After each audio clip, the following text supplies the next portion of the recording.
We are live, Beena. We are live.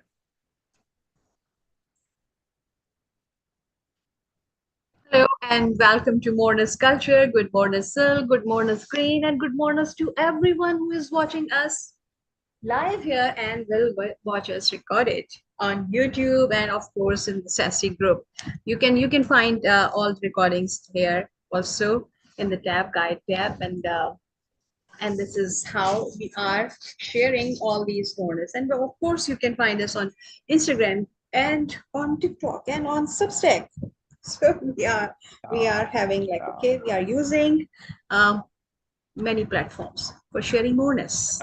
Why we are doing this? Of course, Yes. And on on the Nobelia.org, you can find Oh, us. yes, You on the mustn't website forget. also you can find us. Yeah. Man, and of course, I would love to encourage everyone to actually visit the website, because there you can find a lot of good stuff coming, news about like what's coming, what's happening, because we have so many things yeah, in the row which are coming and which will be here with us soon. Anyway, I don't want to spoil the goodness and of course the moreness of these things. We will share as it will come. What is going on in our world? So yesterday, what happened with me? Okay, by today's thought is about yesterday's experience. So I was like, I read today, I'm sharing with you, and it is a spontaneous, whatever is going to come, and I'm going to share. This is how I'm practicing to express myself, to share my thoughts, and to elucidate if what I actually believe in or have trust and or what I understand. My awareness, whatever it is, I'm just sharing my experiences in life. And same, it was yesterday, I was sharing. And suddenly we realized that, okay, Syl's camera was not working. And on top of that, suddenly out of nowhere, Syl has to adjust some timings with someone. And they said, okay, they're coming. And the time was changed and shifted. And Syl has to go. Before going there, Syl shared the link for the book with me and say, okay, Beena, you can open it at your end and you can share a screen and then you can keep reading. But the link was not working. And I read a bit, whatever it was on Syl's shared screen. And then after that, I had to do something and keep it alive till Syl will come back. And that was the time of awareness, like, okay, now. And I was sharing and then having some awkward silence, pauses, and then having some like disconnected kind of thoughts, not well articulated. And I was sharing. It was not like nonsense. I know that what I was saying, but it was because I had the pressure that, okay, I need to keep going. I don't have this pressure right now. If I would not have anything, I will say, no, Syl, I don't have anything to share right now. This comfort, this support makes me look so free, so stress free, so tension free that I can do and I can say whatever I want. But yesterday was different. I had to go on and keep going. And those 15, 20 minutes, and those 15, 20 minutes were a moment of realization that, okay, oh, understanding something is different. Being able to share it is completely different. Oh yeah. We need both. Yes. And being able to share it in a way where other people can understand is a completely different thing. I can share my thoughts in my poems. Nobody will understand. I will not care. Okay, this is my poem. This is my story. I'm just saying that. But when it comes to some really, okay, serious topic or something which is valuable, of course, something which is related to others, and I want to share, capital S, share, then I have to share it with others. Especially. Yes, exactly. In a way which makes sense to others. It was making sense to me. And is understandable by others, correct? Exactly. It was understandable to me and it was connected, but it was not connected. It was not well connected. It was not well sequenced. It was just, okay, oh yes, and then I was going there and I was going there and I was going there. It was not horrible, but it was not efficient. And I was understanding this. And I was like, oh, okay. And surprisingly, I was enjoying that. I was not stressed because of that I'm not able to do that. Even when I was Yeah. sharing, I was aware that it is not well articulated. It has to be in some, like, okay, before sharing, I need to say something about this, why I'm saying something. I was not building a context. I was not sharing that. I was just, okay, it was coming like this, and then and that. All was making sense, but it was not well articulated. Yeah. And I was aware of it even when I was sharing. And I was enjoying it. Why I was enjoying it? It was like really amusing for me. But also it was enjoyable because I was able to share even when I was not well prepared for that. Still, I was not getting into any ego nonsense that, oh my God, this is the most horrible thing. I'm saying this and okay. I was not thinking about others. I was thinking about the efficiency of my sharing. Wonderful. Wonderful, People Beena. like Absolutely Joseph was wonderful. there, I assume, and Norma was there, and they would say that, okay, Yeah, they what were. is she, what she's doing, what she's doing. But I was okay with that, completely okay with Oh, that. yeah. What I was not okay, which Yeah. that I was like, oh, now I need to work on articulation. Yeah. Articulation is something, it's an art, I feel that, and Syl has Oh, such an yeah. amazing Oh, art yeah. for this, Oh, yeah. because you might have such a profound ideas, and of course well understandable for you, but Yeah. to share it in a way so other people can understand with the context, appropriate context, and with appropriate explanation for that. This is an art, and now I'm going to Yeah. learn this. Yesterday was for me that someone just pushed me, and I, oh my God, now I have to fly, and I love this. That was the I universe. truly, That was the universe. Yeah. yes, and I was just loving this, and it Yeah. was really And look at really that. Look at that, that you were loving the challenge that the universe gave you. It was a yes. gift. It wasn't stressful. It was like, oh, no, it could have been in the past, right? Oh In yes, other it words, could be. Oh, oh, your definitely. entire psychology has changed quite profoundly. Yes. Oh, yes, that would be horrible. Like, oh my God, now Yeah. what people might be thinking. That would be the most important thing for me. What In other the people past, might in be the thinking. past, in the Yes, past. Yeah, yes, yeah, yeah. yes. So Not wonderful, now. Beena. So I was like, wonderful. okay, yes, I'm not able to do that. I'm learning. I will This work is on this. exciting. This is exciting. It It's a is challenge. good. I was Yeah. enjoying that. That's why I was enjoying that. Exactly. Perspective shifting. When we're able to perspective shift, it's so brilliant. It's so brilliant. It makes so much difference. It's incredible. It's incredible. It's absolutely incredible. You were talking about understanding, and our understanding is not enough. And Yes. just as a quote, understanding is typically only a belief. Mm, Or actually, I want to amend that to say understanding is typically only an untested belief. Yeah? mm, mm. Very interesting. How do we know we understand? We never tested. It's a belief. It's not a fact. We think we understand. We believe we understand. We feel we understand. But yesterday, through articulation, expression, elucidation, you came to realize that your understanding needed a bit more. And through this application of your understanding, you got to test it, you got to check it, and you got to realize, yeah, there were a few missing elements to my understanding, and through expression, you got to complete your understanding. Yes? No, because No? Oh, the ideas, yes, the ideas and perspectives, uh, it, of course there is always more, but it was not confusing, it was not incomplete. okay. But the problem was in my elucidation. I was not able to elucidate Ah, it because I had that pressure on me that I need to keep going, and of oh, I course it is see. going to be there. And I was like, okay, Syl is not here and I don't know when he will come.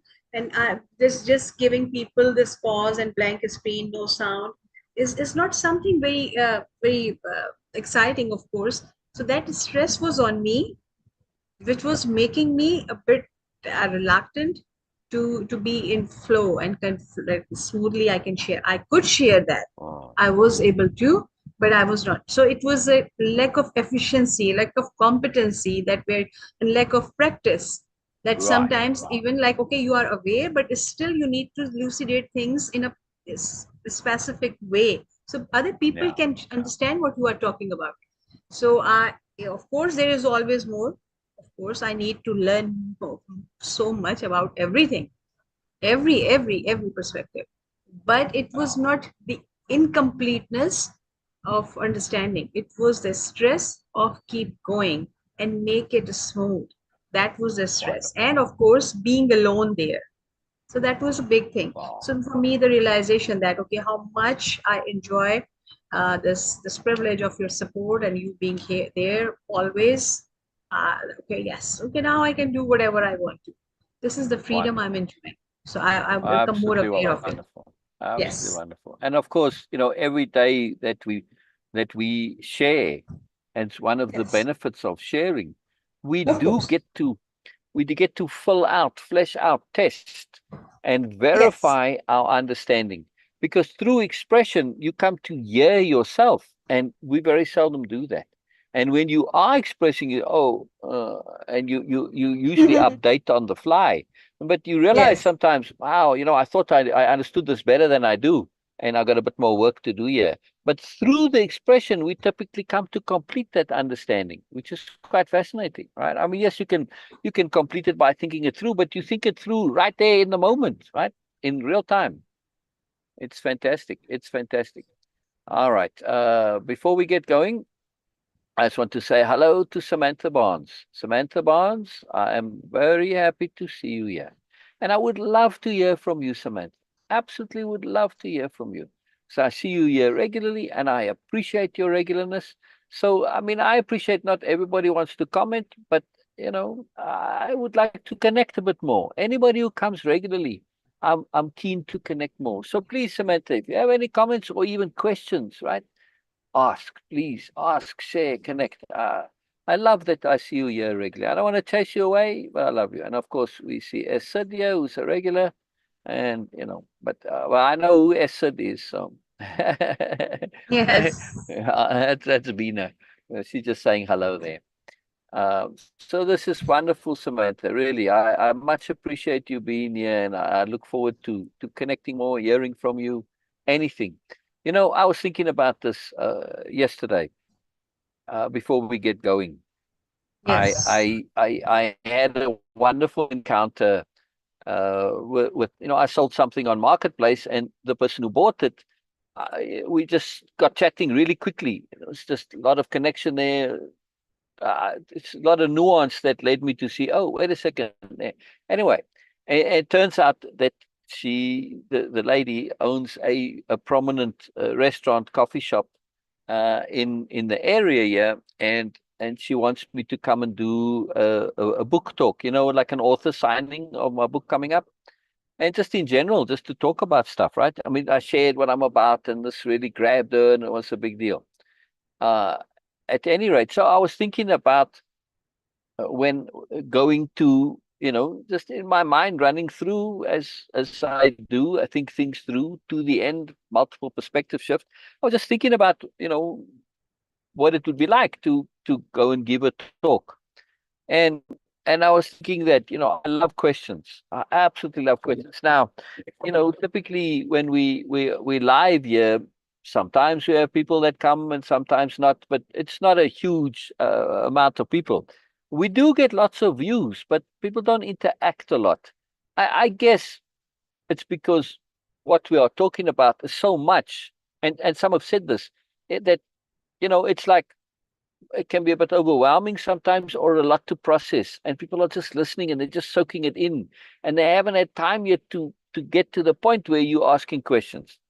But I suspect in that environment, because authors go there regularly and do book signings and stuff like that, right? And people come and give talks about stuff.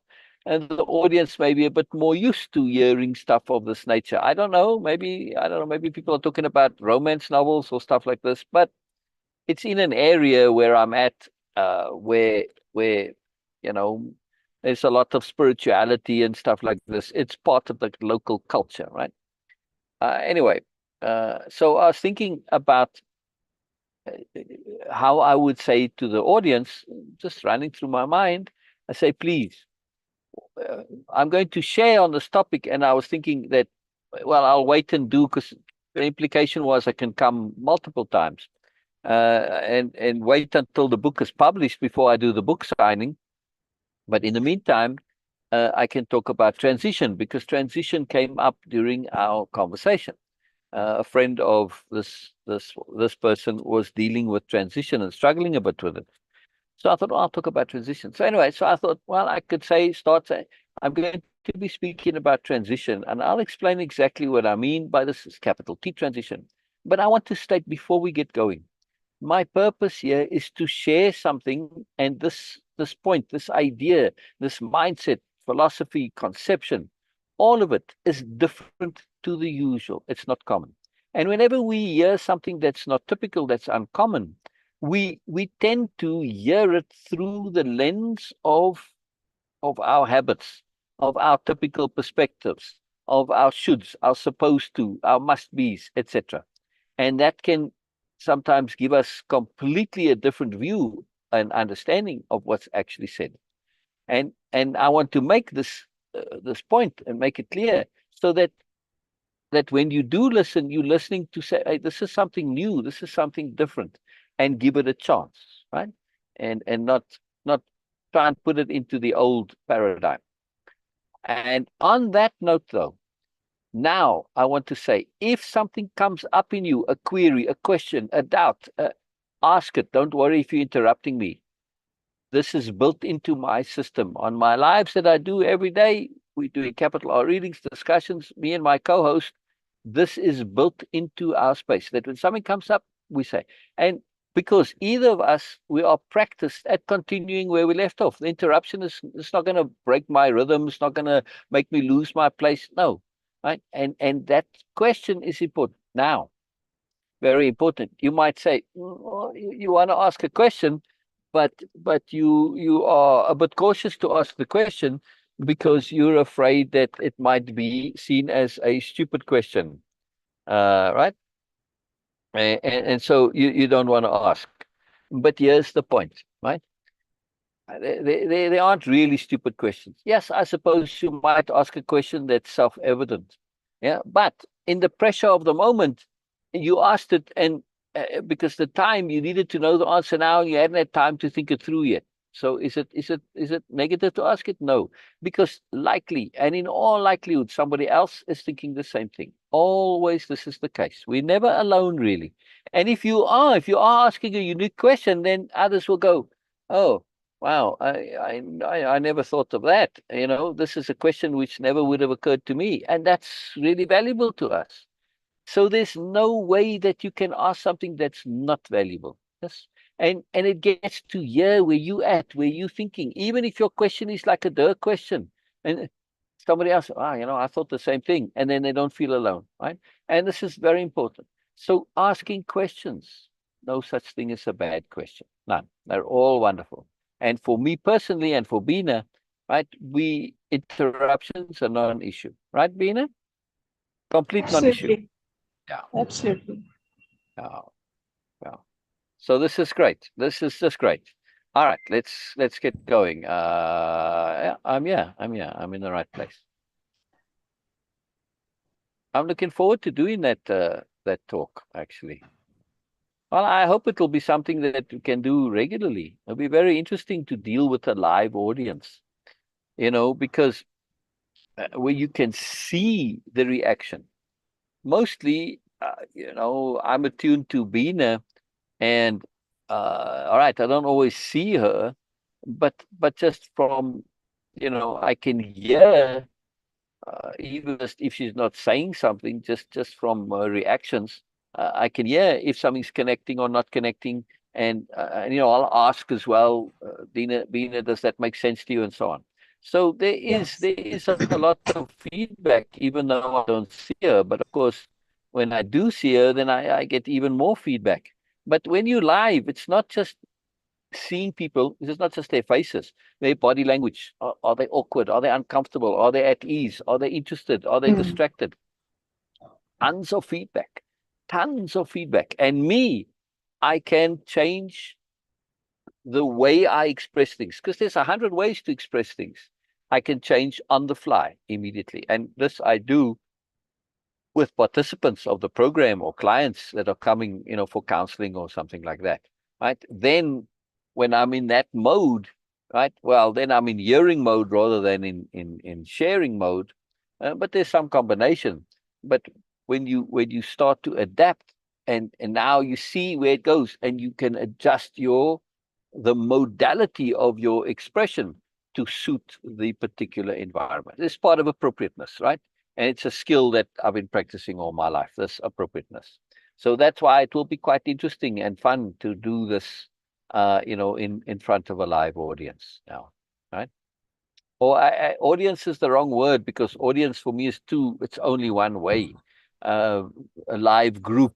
Because to me, I don't want to see the people as an audience. I want to see them as discussion, right? So the participants in the discussion, yes, I'm doing most of it, but I would want them to relate and connect and share back, right, Beena?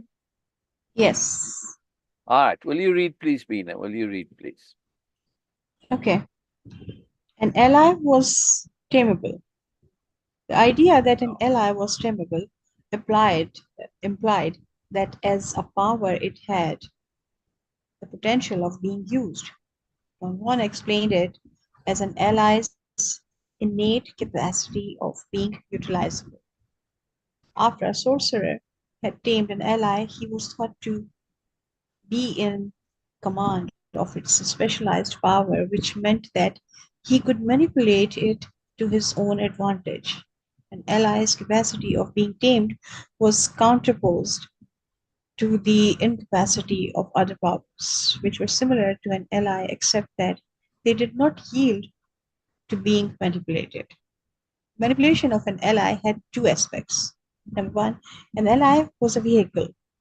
Two, an ally was a helper. An ally was a vehicle in the sense that it served to transport a sorcerer into the realm of non ordinary reality. And so far as my personal knowledge was concerned, the allies both served as vehicle, although the function had different implications for each of them. The overall undesirable qualities of the ally contained in Datura Inoxia, especially its quality of unpredictability, turned into a dangerous, undependable vehicle. Ritual was the only possible protection against its inconsistency, but that was never enough to ensure that the ally's stability. A sorcerer using this ally as a vehicle had to wait for favorable omens before proceeding. The ally contained what is the pronunciation for that? The ally contained where? The second last paragraph here. The ally contained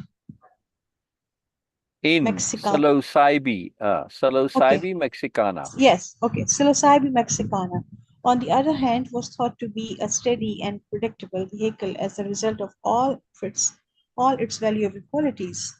As a consequence of its predictability, a sorcerer using this ally did not need to engage in any kind of preparatory ritual. The other aspect of an ally's manipulatability was expressed in the idea that an ally was a helper. To be a helper meant that an ally, after serving a sorcerer as a vehicle, was again usable as an aid or a guide to assist him in achieving whatever goal he had in mind in going into the realm of non-ordinary reality. In their capacity as helpers, the two allies had different unique properties. Complexity and the applicability of these properties increased in one advanced on the learning path. But in general terms, the ally contained in Datura Inoxia was believed to be an extraordinary helper. And this capacity was thought to be a corollary of its facility to give superfluous power. The Li contained in what was the word? The pronunciation of that? Psilocybin? Psilocybe. It's a silent P, yeah. Oh, yes. Yes, Psilocybe, yeah. psilocybin. Yeah, psilocybin mexicana, however, was considered to be an even more extraordinary helper. Don Juan thought it was matchless in the function of being a helper, which he regarded as an extension of its overall valuable qualities. Excellent, excellent. The third unit. All right, very cool. The third unit, an ally, had a role among the components of the concepts ally. The idea that an ally had a rule was indispensable for explaining what an ally was. Because of that indispensability, I have placed it as the third main unit in this structural scheme. The rule, which Don Juan called also the law, was the rigid organizing concept regulating all the actions that had to be executed and the behavior that had to be observed throughout the process of handling an ally. The rule was transmitted verbally from teacher to apprentice, ideally without alteration. Through the sustained interaction between them, the rule was thus more than a body of regulations, it was rather a series of outlines of activity governing the course to be followed in the process of manipulating an ally. Undoubtedly, many elements would have fulfilled Don Juan's definition of an ally as a power capable of transporting a man beyond the boundaries of himself. Anyone accepting the definition could reasonably have conceived that anything possessing such a capability would be an ally, and logically, even bodily conditions produced by hunger, fatigue, illness, and the like could have served as allies. For they might have possessed the capacity of transporting a man beyond the realm of ordinary reality. But the idea that an ally had a rule eliminated all these possibilities. An ally was a power that had a rule. All the other possibilities could not be considered as allies because they had no rule. As a concept, the rule comprehended the following ideas and their various components.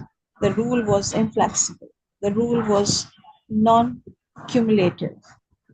The rule was corroborated in ordinary reality. The rule was corroborated in non ordinary reality. And the rule was corroborated by special consensus. Beena, Yes. before we go on to the next section, yeah. Does any of this make any difference to you? Nope. No, same. I'm just saying, it's just important to be aware. And also when we do capital R reading, we can really see Carlos getting fully into the whole academic vibe and, academic speak and jargon and all of this stuff, right? And he has a different intent here. The intent is to impress the lecturers or whoever going to judge him on his thesis here, not necessarily to share important information, right? So all of this, and also, well, we'll see later on that none of this matters, right? It's not pertinent, but it's interesting to see and read. So we'll get through it. We'll get through it. Please continue, Beena. Please continue. Or I can switch off Okay. if you want to. Either way. Okay. This is something that maybe it is again uh, how the world, the universe is just giving us something. Carlos being so particular or specific about all the details in an academic way, providing us more data, and then okay, yes, you can understand that. Okay, yeah, not of his understandings of things, but the reality of or the actuality of what Don Juan was saying. So he was just paving this path, this bridge, that okay, you can go and of course understand by yourself instead of just relying on Carlos thing. Carlos just providing this thing, which is good. And then he Right. mentioned that here too. that he is not uh, mm, kind of agreeing with Don Juan that these are just outlines. He's saying, oh, no, they are rigid rules. Right, right, right. But Don Juan was Also, saying that, okay, no, these are yeah, just outlines that, okay, be sensible, be appropriate, and utilize all these things. yeah, But yeah, he's saying, no, these are very rigid and all these things. So, yeah. Also, yes, Beena, when we yes, shift perspective, right? Let's apply way of impeccability here and yes, capital H hearing, particularly in capital H hearing. And part of capital H hearing is to pay attention to motivation. Yeah. Now, yes, we know Carlos is motivated in the academic sense because we know this was when you got the book, you didn't know that he had presented this as his thesis. Maybe he mentions it. I don't remember. Well, anyway, yes, I mean, there is the foreword from his professor, I think, in the book.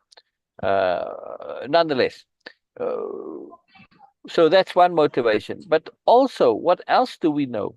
We know Carlos has really been put out.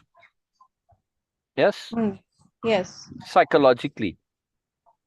He's discombobulated. He's overwhelmed. He is put out is a very good word. Put out, severely put out, stressed, bothered, thrown, yeah, discombobulated, disconnected. And he's a bit lost because he's encountered things which he cannot write off. He cannot poo-poo and say, ah, well, like most people, when they experience the extraordinary, that truly is extraordinary, they minimize it in some way. They rationalize it away. Now, you can do that when it's only a few things or an isolated incident. But in his case, this was hammered at him over and over, and he could not deny it, right? This was an awful truth to him that he had to deal with. And this is one of his ways of dealing with it, right? Packaging it into academic speak, it makes it sensible, it makes it relatable, it makes it dealable. It takes a lot of the magic out of it and the moreness out of it, but doesn't matter. It's Carlos's way of processing what for him otherwise is untenable. Untenable. His brain is not yet able to make that shift and think in a different way. Yeah. Different reality, different rules of thinking are needed. Yes. Not entirely, but at least in Carlos's context, yes. He doesn't have that flexibility of perspective shifting to multiple perspectives. He doesn't understand coexisting contradiction, etc., right? So he doesn't have the tools. This is why the yes, language of conceptionality is so, so, so powerful. It has the yes, tools built into the language that enables you to deal with stuff like this. Yeah? For instance, yes, perspective shifting. Just this concept of perspective shifting as a thing, as a conception. Yes, and to do it. And all right, well, I need to perspective shift. Well, okay, I might have to shift to multiple perspectives here, or not just one, but try a few. See, now you get this value, and you start to have the ability to look at things from an entirely different perspective. And of course, paradigm shifting. Likewise, when you understand you're in a different paradigm, the old rules don't apply, right? So those tools. But when we understand that Carlos is really dealing with a severe psychological trauma,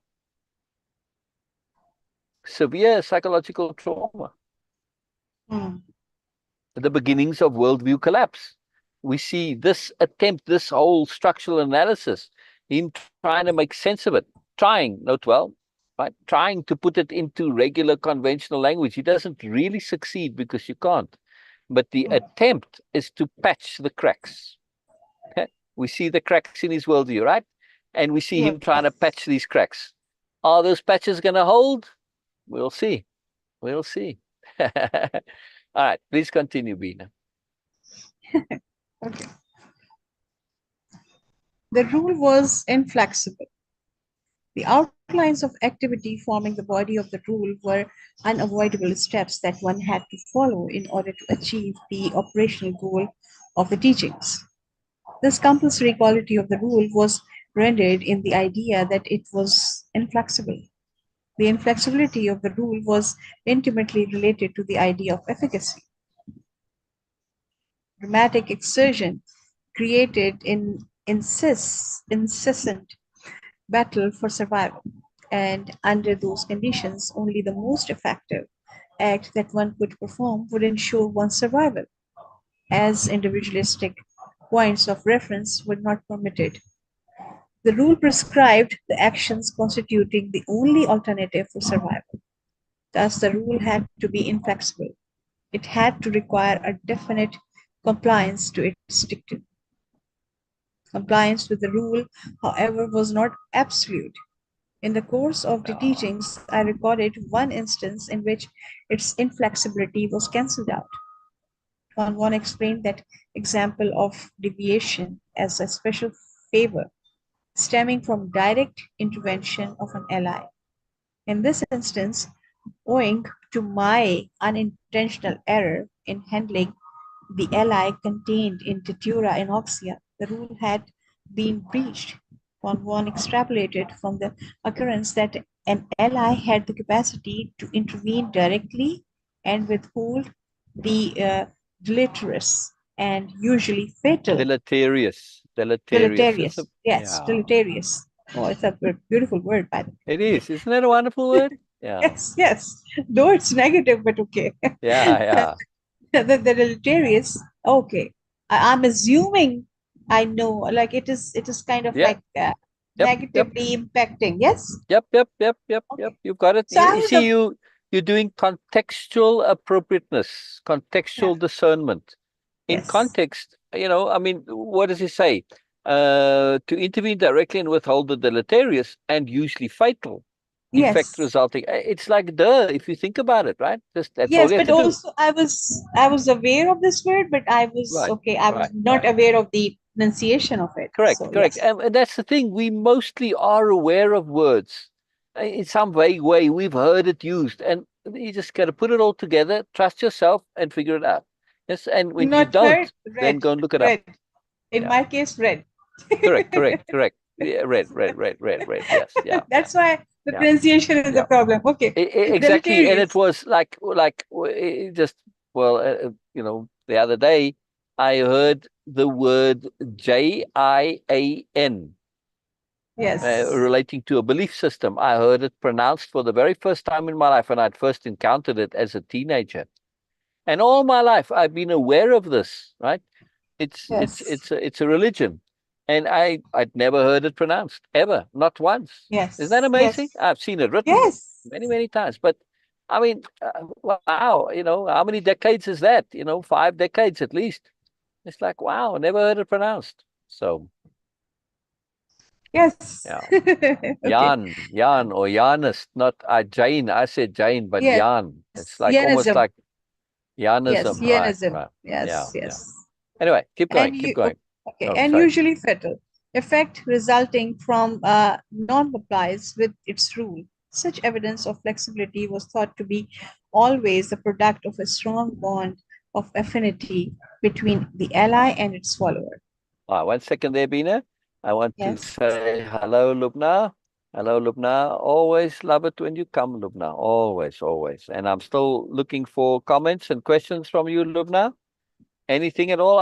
Today we kind of just reading to get through it because we want to finish the section. But still, I always love when you come, Lubna. Always love when you come. And Urban Wax joined us as well. Right? So Oh, hello, Urban yes. Wax. Thank you so much for joining Has Urban us. Wax joined us before? I don't remember. I don't think Not so. remember. Don't think so. Anyway, they do stick after. Who else just joined? 660. 660 has come. Wow. Yeah. Dushkatari 660. Yeah. Oh, okay. Okay. Okay. They got to change it up a little bit, see? So, anyway, hello 660. Says Dushkatari. Brilliant. And Lubna says hi. Wonderful. See, it gives me so much joy. Just a little hi and then it's just me and my craziness. But makes me very happy to see that. Brilliant. Yes, I'm here. Hello. Wonderful, Dushkatari. Wonderful. Both of you, Dushkatari and Lubna, they're like two angels, really. I mean, not religious angels, angels from the time before, They're just magnificent creatures. Just they sparkle with life and joy and moreness. They're just brilliant people. Just brilliant people. So wonderful, wonderful, wonderful. Just a gift to know them, a gift to know them. All right, let's continue, Beena. Let's continue. I'll keep an eye on chat there for any more comments, which I love. Keep going, please. Okay. The rule was non-cumulative. The assumption here was that all conceivable methods of manipulating an ally had already been used. Theoretically, the rule was non-cumulative. There was no possibility of augmenting it. The idea of the non-cumulative nature of the rule was also relative to the concept of efficacy. Since the rule prescribed the only effective alternative for one's personal survival, any attempt to change it or to alter its course by innovation was considered to be not only a superfluous act but a deadly one. One had only the possibility of adding to one's personal knowledge of the rule, either under the teacher's guidance or under the special guidance of the ally itself. The latter was considered to be an instance of direct. Okay, the latter was considered to be an instance of direct acquisition of knowledge, not an addition to the body of the rule. Wow. No. The rule was corroborated in ordinary reality. Corroboration of the rule meant the act of verifying it, the act of attesting to its validity by confirming it pragmatically in an experimental manner, because the rule dealt with all right. situations. So that point, this is very important in Way-Of-Impeccability, right? Without application, Yes. it's all meaningless. Meaningless. And part of Yes. application is corroboration, verifying, confirming validity through pragmatically in an experimental manner, testing it, in other words, right? You got to test things. You got to try them out. You got to use them. You got to apply them, right? Now, through application, we don't always in testing mode. It is a test, but sometimes it's just a doing of it, right? And then you see, oh, well, there we go. It works. And it's like a duh, right? But sometimes you do need to go and test things and experiment and use some trial and error. So a very important sense here. I mean, I love this, that he's saying corroboration of the rule, and he has to elaborate what corroboration means. The whole sentence, corroboration. Yes, that's what corroboration means, Carlos. You don't have to give us an English lesson, but all right. Right? It's Yes. it's a redundancy. The whole sentence is a massive redundancy, but okay. Oh yes. Because the rule dealt with situations of ordinary and not ordinary reality. Its corroboration took place in both areas. The situations of ordinary reality with which the rule dealt were most often remarkably uncommon. Okay, remarkably uncommon situations. No matter how unusual they were, the rule was corroborated in ordinary reality. For that reason, it has been considered to fall beyond the scope of this work and should properly be the realm of another study. That part of the rule concerned the details of the procedures employed in recognizing, collecting, mixing, preparing, and caring for the power plants in which the allies were contained, the details of other procedures involved in the uses of such power plants, and other similar minutiae. The rule was corroborated in non-ordinary reality. The rule was also corroborated in non-ordinary reality, and the corroboration was carried out in the same pragmatic, experimental manner of validation as would have been employed in situations of ordinary reality. The idea of pragmatic corroboration involved two concepts. Number one, meetings with the ally, which I have called the states of non-ordinary reality. And number two, the specific purpose of the rule. Purposes of the rule. Okay. The states of non-ordinary reality. The two plants in which the allies were contained when used in conformity with the allies' respective rules, produced states of peculiar perception, which Don Juan classified as meetings with the ally. He placed extraordinary emphasis on eliciting them, an emphasis summed up in the An idea that one had, emphasis. sorry? An emphasis. Okay, an emphasis summed up in the idea that one had to meet with the ally as many times as possible in order to verify its rule in a pragmatic, experimental manner. The assumption was that the proportion of the rule that was likely to be verified was in direct correlation with the number of times one met with the ally. Let me just pause here for a second, Beena, and, Yes, and, and, and connect this entire section, all of the stuff about the allies here now, right? And keep this in mind. I rather want to use the word power plants, because allies comes to be something else entirely later on, right? I mean, very different. Yes, in an abstract way, there is some vague similarity, in the word ally. They're, both something that are of use to the person, to the warrior or the person of knowledge. Right? But in this case, the power plants here specifically, and to look at it from the point of way of impeccability. Module 1, session 1. What's it all about, Beena? clarity of intent. Clarity of intent.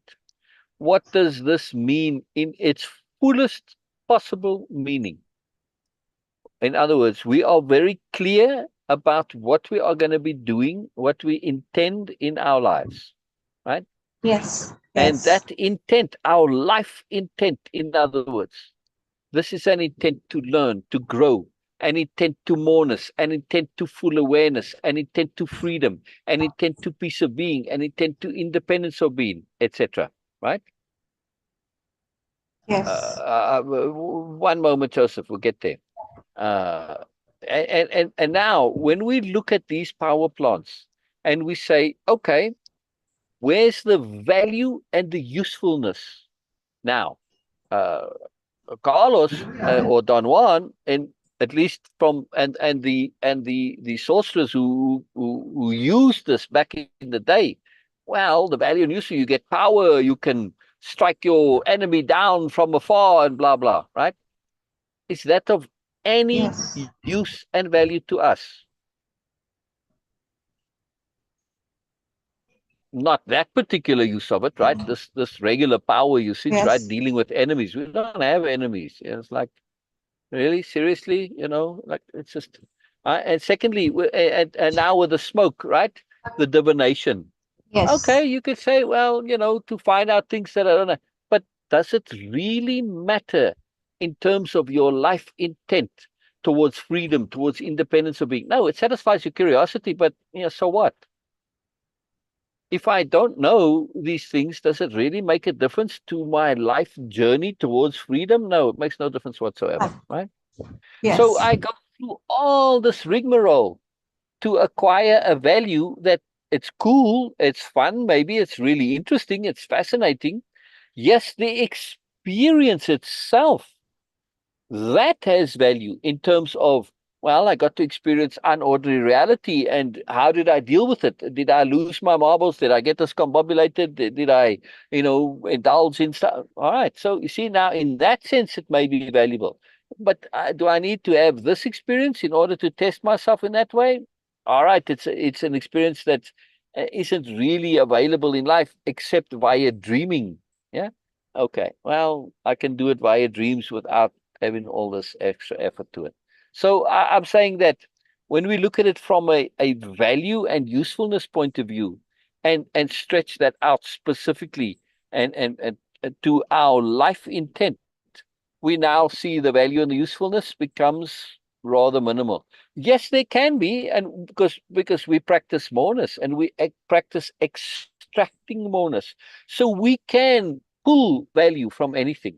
But we have to also look at it in terms of impeccability, which is best use of energy. That same energy that I'm using to get this value, that I'm going to pull out of it, at what cost? And what is the opportunity cost of that time and energy that I put into this activity. How else would I be using it? See? And now it becomes a whole different equation.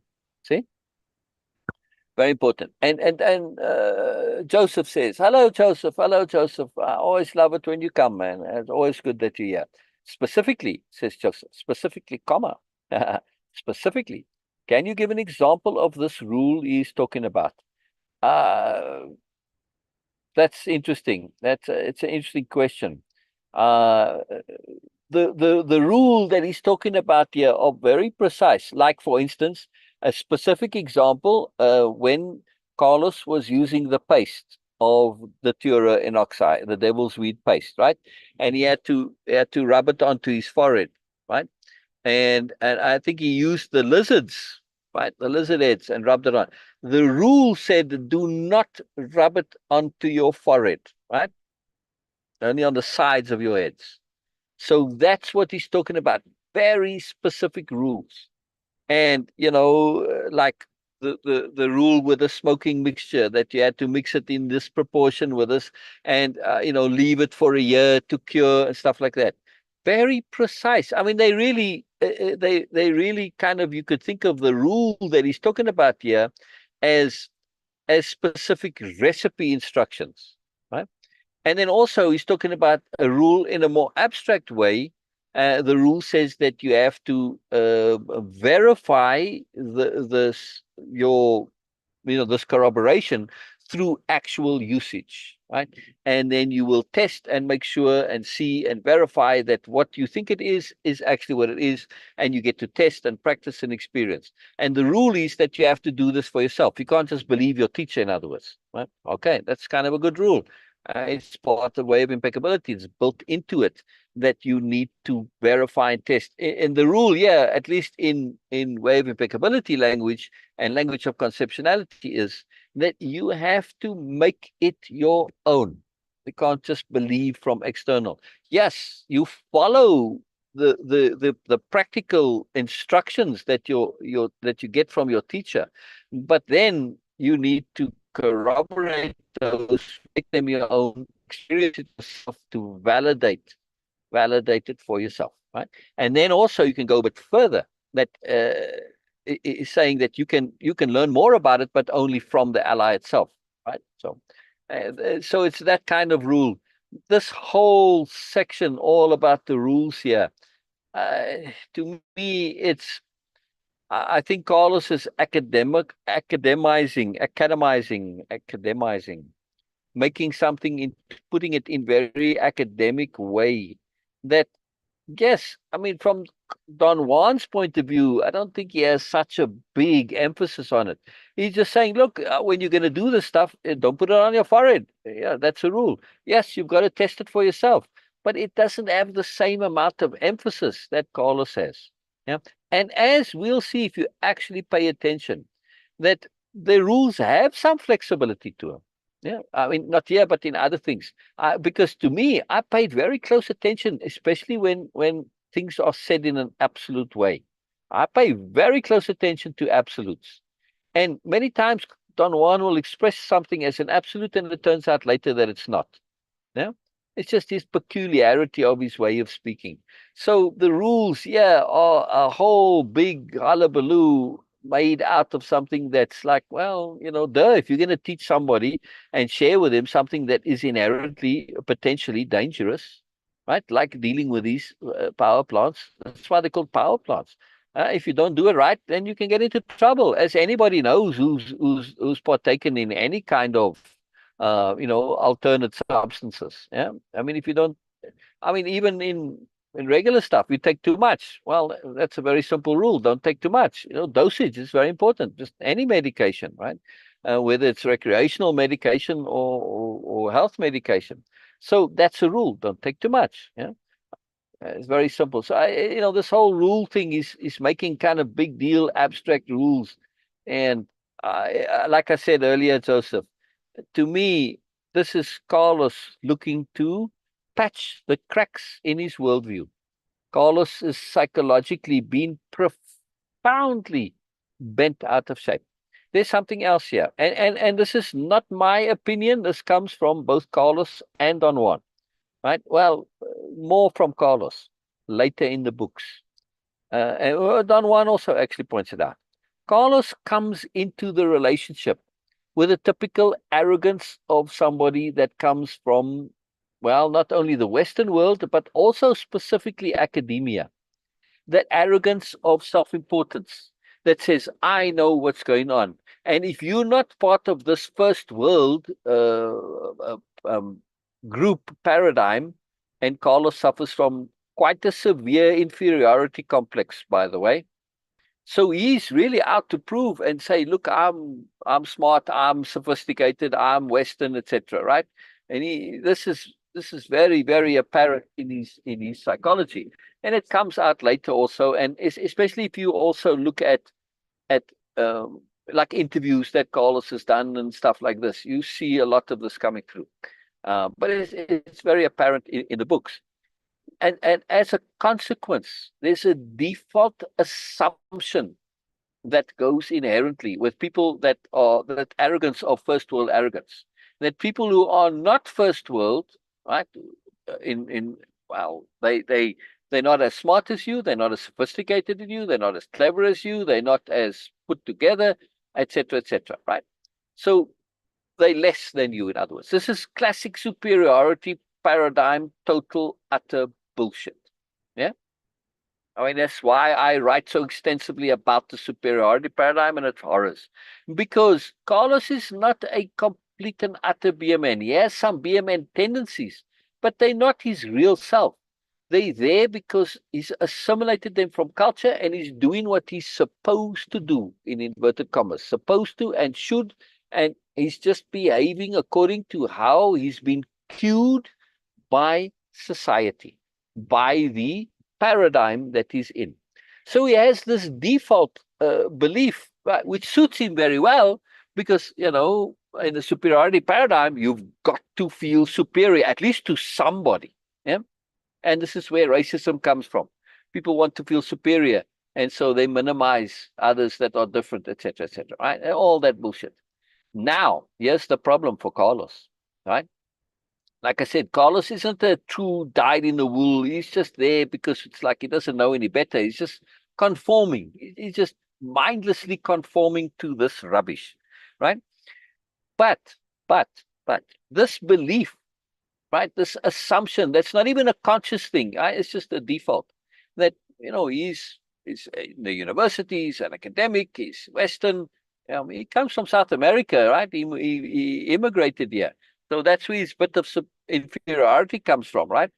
He's not fully in the club. Well, anyway, so because of this, exactly, he's missing the forest for the trees. Oh, completely and utterly, Joseph. Yes, absolutely.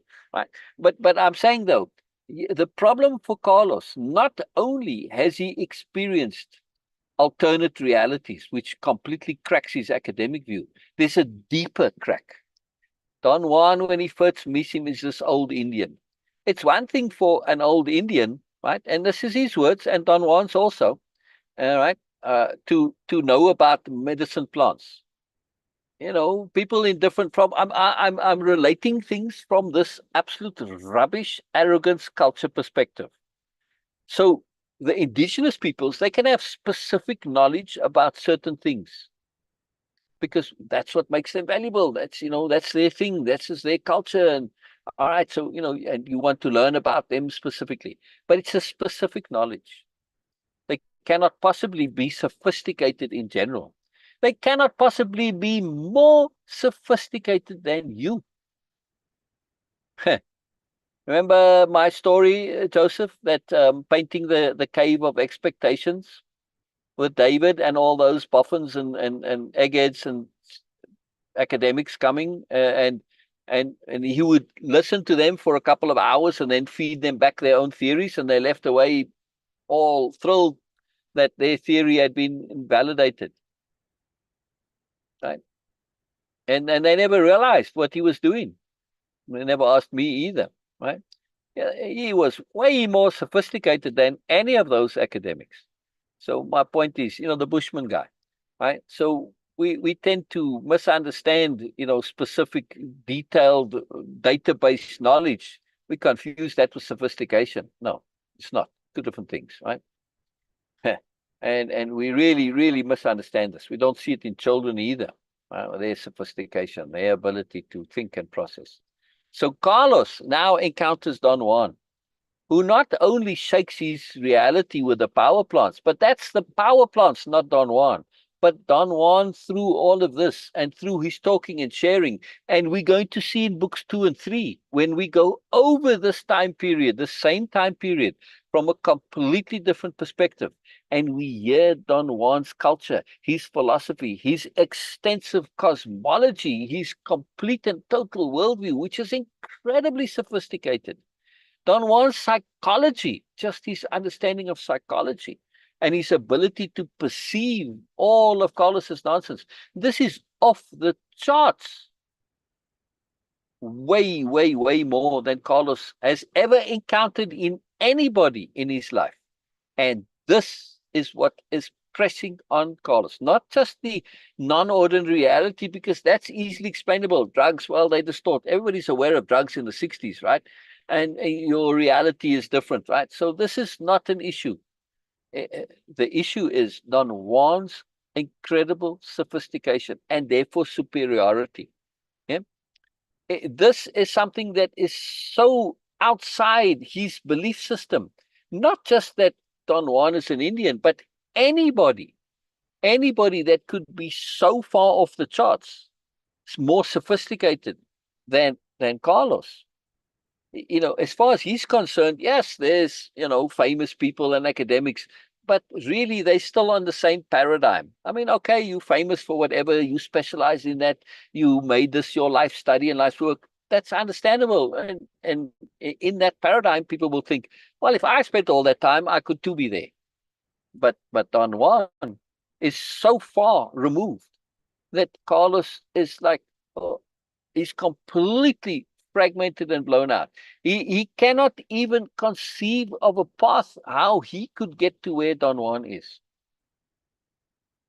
So this cracks his world, and it will lead to the eventual worldview collapse. It's not the power plants that leads to the collapse. It is Don Juan's incredible, incredible sophistication. And the thing that tips him over the edge is Don Juan's ability to act without agenda. I won't give the game away. I don't want to do a spoiler, but this is what's going to put Carlos over the edge. And so I want to just make this point here that all of this academic stuff here is Carlos making this deep effort to deal with this complete disruption of his worldview. Because if there's one Don Juan, there can be two. Right now, in this time that he's writing this, we know he's met Don Gennaro from books 2 and 3, but he doesn't mention Don Gennaro at all, or any of the others of Don Juan's party, which he has met, right? Some of them. But specifically, he spent considerable time with Don Gennaro as well. And so there's not just one Don Juan, but there's two. And he knows that Don Juan is part of a bigger group. Yeah. And so, in other words, his whole idea of the world is completely blown apart. In other words, if Don Juan, who's this lowly Indian, right, old man, right, a nobody, if he can be this Moreness, anybody in your life who you see could appear to be nothing but actually be more than you. By implication, Carlos is the nothing. And this is a major shift. Carlos has been all his life thinking he's a something. And, legitimately, he's got some in the ordinary paradigm. He's studied, he's an academic, but really, all of his academic triumphs, all of his life successes, whatever he's done. And Carlos was somebody who went through his childhood successfully, right? He always rose to any challenge and he triumphed, and he was never defeated, which will come up later in his psychology. A very important point. Yeah. So Carlos had some validity to feel like, well, he's got something going. He's not just, completely a mess. But relatively, he's come to understand is nothing. Is absolutely nothing. What his triumphs, his successes, compared to Don Juan and Don Gennaro, fraction, right? Yeah. That's funny you say that, because Don Juan says the same thing. Joseph says, I say, Indians are crude, so not sophisticated. From a Western mind, they see crude as a bad thing. I don't see it that way at all. Right. And Don Juan says of himself, I'm a crude Indian. He uses that exact word. I hear you, I feel the exact way. Now, I don't use the word crude, I use the word rough. Say, I'm very rough, which is similar to crude here. But that roughness, that crudeness, Joseph, it is, to me, it comes from honesty, seeing things directly. In other words, when you take stuff and you remove all the bullshit, you get that roughness, you get that crudeness, you get that directness. Now I can also say, all right, let's go all the way. And we get to Biela and Nobelia-Living, which, yes, they're aware of this crudeness, this roughness. And they say, well, hey, do we have to be that way? No, let's polish it up a bit. And you learn the skills of, for instance, capital D diplomacy and perspective shift, capital H hearing, which takes the edges off that crudeness. And if you go all the way like Biela, you get that sophistication, that polish, that grace, right? Not polish and sophistication in the usual sense that we think of it. No, in the sense of spiritual sophistication, which is grace, reverence, right? Grace, really, a very different thing. So, at least in my entire whole cosmological universal worldview, yes, that crudeness, that roughness is very important, because it's a directness, it's a no BSness, right? Very crucial. Very, very crucial. And to me, well, you say Indians, but there are many indigenous cultures that have this.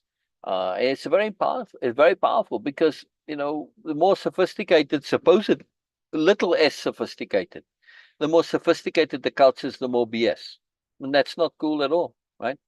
So yes, the Bushmen were very crude, but they were also very sophisticated, or could be, yeah, as that David showed, right? And they all had their own sophistications in very different ways, right? So I hope you read that story, Joseph. I'm not sure if you did. I sent you all the stories because you asked me to, but I don't know if you ever got a chance to read them. Well, it's a very important point here. Carlos's worldview and his break in his worldview. We see this, and it's a difficult thing. I have seen this similar process with participants of Way-Of-Impeccability. They come into it and they don't have the same, well, not that Carlos was outright arrogant, and none of the participants ever had that outright arrogance, that's egregious. But they have an understanding, they know how the world works, and then they suddenly realize that their understanding it's fractional. They had an understanding of a very tiny little bubble, and they have to reassess everything. It's like, oh my God, I kind of thought I knew a little bit, and now I realize I know absolutely nothing. And this leads to worldview collapse. And the participants themselves said to me, so you've got to warn future participants, you've got to tell them about worldview collapse, that it's a part of the program. So it's a big deal. It's a big deal. When we encounter more, it's very hard for us to process, because we have to reevaluate everything, and our whole worldview has to shift. And we have to essentially end up throwing away everything that we knew and start all over again. And that's very, very difficult. And Carlos, he ends up being a split person, a man in two worlds. Yeah, because he doesn't want to throw away his Western world, and he keeps going back to it, and he writes the books and everything. So yes, he has the part that continues and really goes, does a lot in Don Juan's world, but he still stays in the Western world, which is to our benefit. Otherwise, we wouldn't have the books, right? So there's a lot of value to this. But if you really wanted to shift, like I said, if you're applying Way of Impeccability and you were Carlos and you encountered Don Juan, you just stay there. You just leave all that stuff behind and say, this is way more important than any of that other stuff, right? But Carlos never lets go of that importance of the Western world. Thankfully, it's the universe working on him, I guess, but important stuff. So yeah, this whole section, yeah, it's interesting to read, but yeah, it's academic stuff, and I read it because it gives insight into Carlos's psychology, motivations, all that kind of stuff, right? And that makes it interesting, right? Yeah. Excuse me. And Carlos making stuff relatable, understandable, acceptable, connectable, which otherwise for him just is blowing his mind. But it's not the thing itself that's blowing his mind. What's blowing his mind is Don Juan's sophistication. That's the problem, right? A true capital S sophistication, not BS sophistication, right? Which we confuse. Superiority paradigm, with the ability to be a disguised bully. Well, that's not sophistication. Passive aggressive nonsense and snarkiness and all of this rubbish. Sorry, snarky is not cool. You're just being mean in a way that makes it seem like you're not actually being mean, but of course you're being mean. Same with sarcasm. It's terrible. Sarcasm, when I was a child, sarcasm is the lowest form of wit. I got this wrong. I was very young and like before school, and I went around saying sarcasm is the lowest form of gravity. Nobody ever corrected me. I stopped saying it. And years later, I remembered saying that, and then I realized what I'd been saying. I confused gravity and wit somehow. Anyway, does all that make sense, Joseph? Does all that make sense? What I'm sharing? Yeah? I'm keen to hear. I'm keen to hear. I miss you, Norma. I don't know where you are, but I miss you. I miss you. All right. I was hoping Beena would come back so we could say goodbye. But I guess her things dropped there, so she couldn't. So, all right. All right. Bye-bye, everybody. I'm waiting for Joseph to comment, and then we'll leave it here for today and continue. Norma's here. Brilliant. Hello, Norma. Hello, Norma. Hello, Norma. I always like to see you. And so always say hello, because then I know you. Yeah, it matters to me that you're here, Norma. It matters to me. It matters to me. So I love it. I love it. But yeah, Joseph, I'm keen to know if what I was sharing about, the rule and this extra effort that Carlos is putting into it, the underlying motivation and the sensibility and all of that, and it's good to understand it from that perspective. And also to have that universal perspective, to say that Carlos's cockeyedness, I don't know a better word, Carlos's discombobulation, Carlos's peculiarities of psychology and being, they are necessary and they are useful to us, making Carlos somewhat unique, and his ability to go through all of this persist, and then also to share and write it, right? It brings this to us, which otherwise it would not. So, to do something that isn't really necessary to do, you need something that's a bit cracked, that's a bit off. You need an exceptionality to bring it, because it's an exceptional thing to actually do it. The other apprentices, they just went in and absorbed in it fully and never had this idea to do what Carlos did, right? So it needs that peculiarity, which is Carlos, to bring us this. It's a great gift. It's a great gift. Brilliant, brilliant. All right. Well, either way, Joseph, leave the comment there. I'll see it later. If you're still here. If not, no worries. All good. All good. And I'm pleased to hear, Norma. I'm pleased to hear. So bye-bye, everybody. Bye-bye, everybody on IG as well. All of you. So it's too wonderful. Too wonderful. So bye-bye. See you all tomorrow.